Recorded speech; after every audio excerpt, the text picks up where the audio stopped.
Last time I said I would never do another episode of Comic Book Corner. Something would have to happen to get me to do it. Unfortunately, it did.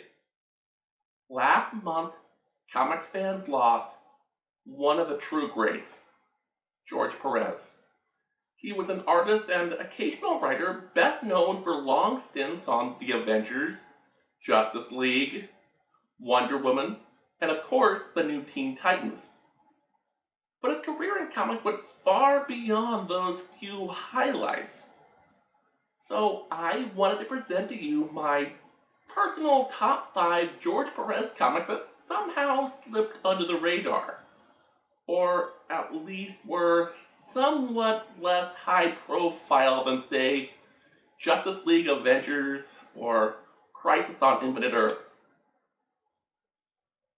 This is going to be a nice little list of George Perez comics, but, don't expect any Teen Titans, Wonder Woman, Justice League, Avengers, Crisis, or Infinity War.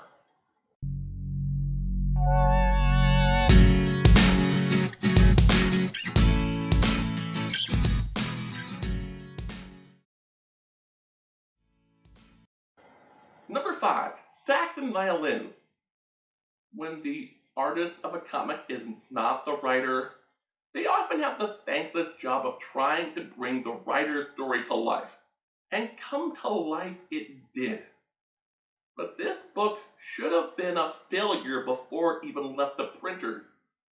None of the problems had anything to do with the creative team involved. The idea that a bad comic could come out of a script by Peter David with art by George Perez is unthinkable. No, it should have failed because, well, 1, no marketing. A single blurb on a Marvel bullpen page, that was about it. 2, Marvel had several failed attempts to imitate DC's Vertigo. First, there was Midnight Suns, which lasted about a year. Then Epic's subline Heavy Hitters, which was an even bigger flop. Nobody remembers Spiked or Law Dog. But Saxon Violins?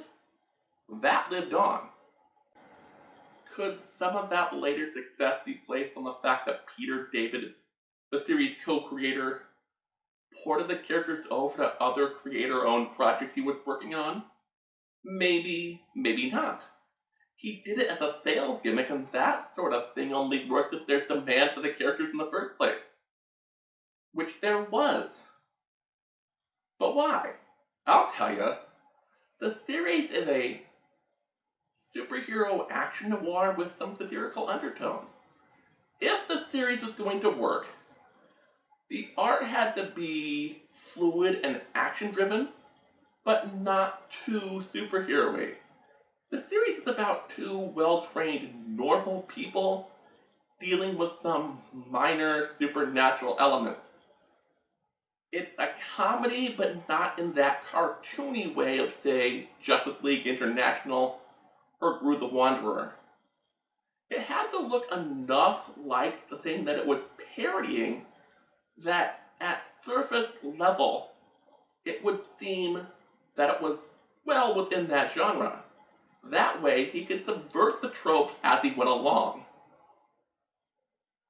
To get into that sweet spot, only one name came to David's mind: George Perez. If he had gotten anyone else to do that initial miniseries, he would have abandoned the project altogether. That's some pretty high praise. Number 4, History of the DC Universe. This isn't exactly a comic book, it's more of an illustrated history book. I can't prove it, but I'm pretty sure the pitch meeting went something like this. DC Comics called Marv Wolfman and George Perez down to their office. They said, "Hey, you guys just destroyed the DC Universe. So fans want to know which stories still count." To which I'm pretty sure Marv Wolfman said, "Hey, I wanted to keep the past as it was with no multiverse going forward. You're the one who forced the reboot on us. To which the editor said, not our problem. Fans are gonna want it. You two are gonna do it. We need an artist who can draw every character in our library, and the only one who's proven they can do that is George Perez. Don't worry, we're gonna let you guys talk to the writers and editors on the other books just to make sure everything syncs up. Oh, and we're doing this as close to chronologically as possible. So the first issue is gonna cover, the Guardians of the Universe, the Fourth World, Arion, Lord of Atlantis, maybe some Vandal Savage. While it doesn't cover everything, it's pretty thorough. You could read this series and then have little trouble picking up any other book DC was doing at the time. It's got the founding of the Guardians of the Universe. It's got the rise and fall of the Greek gods, the sinking of Atlantis, the destruction of Krypton. You name it, it's in there, and it looks beautiful. Number 3, Marvel 2-in-1, Volume 1, number 60. You know what I miss in comics? The days when not every issue had to be some big cosmic thing. That you would get issues where they spent time with these extraordinary people in, if not every day, then at least lower stakes situations. These types of stories were usually there to break tension between long story arcs. And Marvel 2-in-1 had just gone through a long one with the Pegasus Project. Yeah, 6-issue arcs seem like nothing now, but this was the 70s. And it was a team-up book where arcs tended to be 2 issues tops. This issue is not an intense action story. It would make sense to get George Perez to draw something like that. He was in the process of reinventing what comic book action was. But this issue it's rather silly. But that's part of why I love it. And it helps that you have an artist who was building his reputation on big cosmic action set pieces, drawing an absolute farce. The magic of this comic is that no matter how ridiculous the assignment, George Perez never half-assed anything. If you asked him for cosmic, he'd give you cosmic. If you asked him for the Impossible Man doing an impression of Humphrey Bogart, he'd deliver the Impossible Man as Humphrey Bogart. Every panel of this comic makes me smile, and some of it is laugh out loud funny. It's a real shame that weird one-off special issues have never ever sold well. Because somehow Perez manages to take the more serious tone of Ben Grimm and mix it with the unadulterated chaos of the Impossible Man without it looking like they took 2 completely separate comic books and blended them together. Number 2, Superman the Brainiac Trilogy.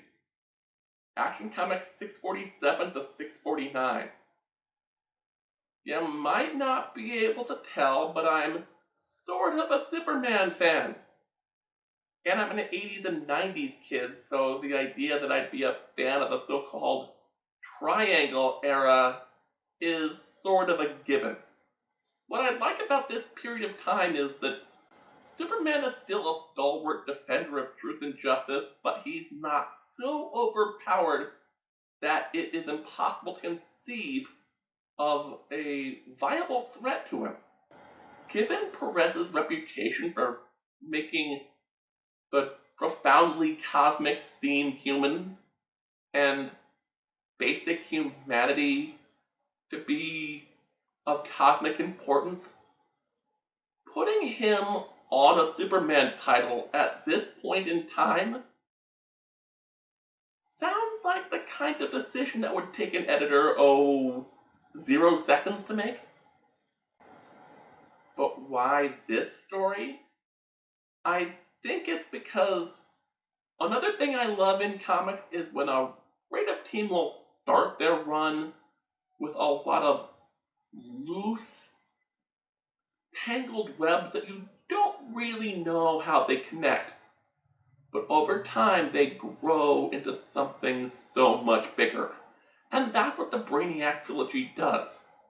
When Roger Stern and George Perez started their run on Action Comics, they left little seeds involving Superman's three biggest foes: Luthor, Brainiac, and Metallo. Plus, by the 80s, the Luthor Brainiac team had sort of become a bad recurring joke. This storyline gets rid of that. And it does a neat twist. Brainiac reaches a point in his plan where Luthor is of no value to him and he abandons him. Which leaves Luthor on Superman's side. Don't worry, it's only out of Randian's self-interest. Another thing I love about this story is that in spite of everything going on and all the subplots reaching their climax, it finds time for characters who aren't Superman, Metallo, Lex, or Brainiac. There's a little bit of time given over to Guardian, and a nice moment between Lois Lane and Perry White. Have I mentioned how I miss the days when comics had real supporting casts? Number 1.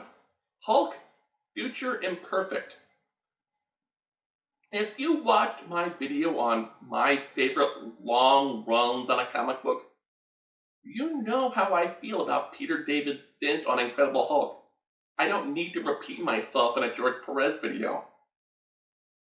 What's interesting is, this series was never intended to be a George Perez comic at all.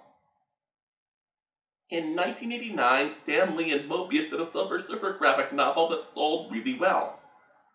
Marvel decided to get more European artists doing some of their books, and had Peter David come up with an outline for a Hulk story.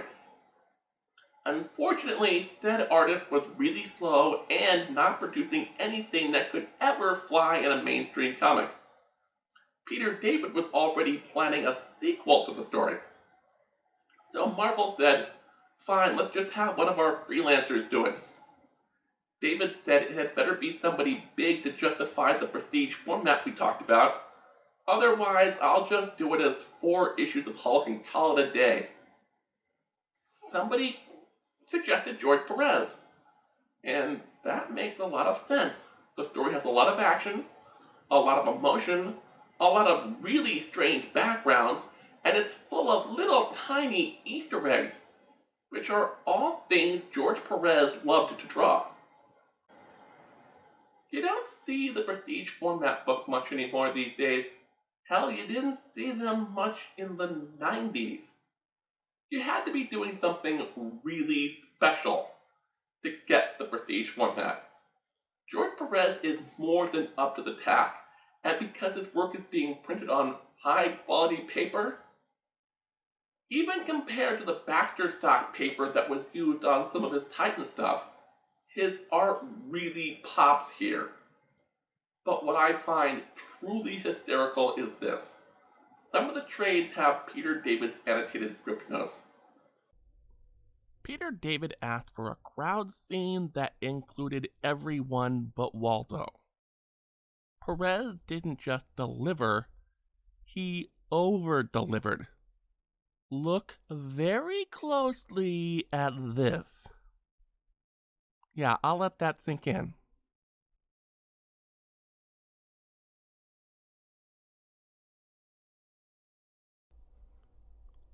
If you liked this video, please hit like and subscribe. To help this channel grow, visit patreon.com/parodyerrorfilms and become a patron today. If you want to honor George Perez in your own way, visit the Hero Initiative and make a donation. I'll put a link down in the description.